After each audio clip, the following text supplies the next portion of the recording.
Welcome to this episode of Urdhva, where we talk about infallible knowledge. This infallibility is one of the properties of the knowledge of Bhagavad Gita. Bhagavad Gita is Apaurusheya Gnana. It is the summary of all the Vedic knowledge. So let's discuss further on this infallibility. So we have to accept Vedic knowledge to be complete and infallible. Infallible means it is perfect, it is supreme, it doesn't get impacted by time. That means tomorrow there will not be a newer version of this knowledge of the Gita which will make the previous version invalid. Just like the mobile phone, a new release of the mobile phone is better than the previous release. But Vedic knowledge is not like that. Infallible means it is forever. There's only one version, perfect version of the knowledge, which was spoken by Krishna to Arjuna. That's it. That is going to stay forever. It's already 5,000 years, but there is no new version of this Bhagavad Gita knowledge. So once you understand, you're done for entire life. For example, take the example of cow dung. It is said in the Vedic literatures that cow dung, or dung of any animal, or the stool of any animal is untouchable. If you touch it, you have to take bath, you have to get purified, because the dung, the fecal matter, has a lot of bacteria and we can get infected by that. But for cow dung, it is not applicable. It is pure. Vedic literature says you need not take bath after touching cow dung. In fact, you can use cow dung to purify the floors of your house. No mosquitoes will come.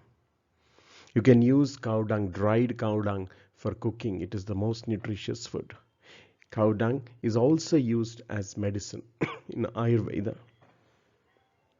So, some thousand years back, people just accepted the Vedic version and started using cow dung for all the other purposes and not any other animal's stool, including human beings, which is impure. So today, when the biochemical research is done, it is proven that cow dung has antiseptic properties and you will not get any of the diseases. Like it doesn't attract house flies like the other stool matter, like dog stool, like the fecal matter of others, which is impure. So that is where Vedic knowledge is infallible. What is said 1,000 years back is correct. So you can extrapolate that and apply to all other aspects of Vedic literatures, and it will be infallibility. You can rely on it forever. It will never change. No new researcher will invalidate. Like cigarette smoking was considered a fashion 50 years back, but later research proved that it is injurious to your lungs. Vedic knowledge is complete because it is above all doubts and mistakes. And Bhagavad Gita is the essence of all Vedic knowledge.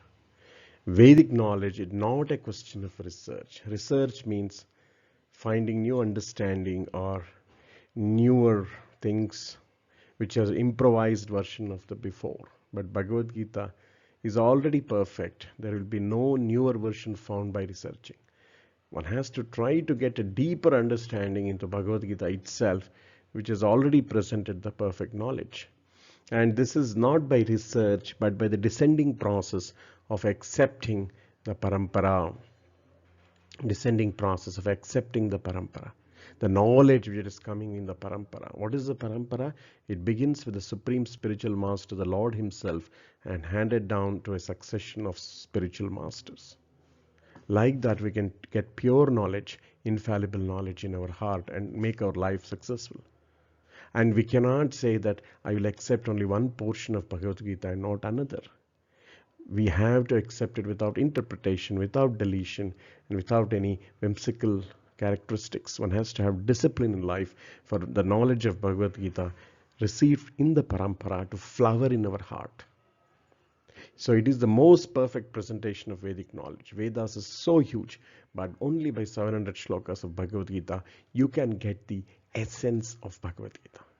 It has to be received by transcendental source, a source which is Apaurusheya, means a person who cannot make mistakes, who is not illusion, who doesn't have cheating propensity and doesn't have imperfect senses, can only transmit this Bhagavad Gita, and by receiving from such a pure source only, we can make our life successful. Hare Krishna. Thank you very much.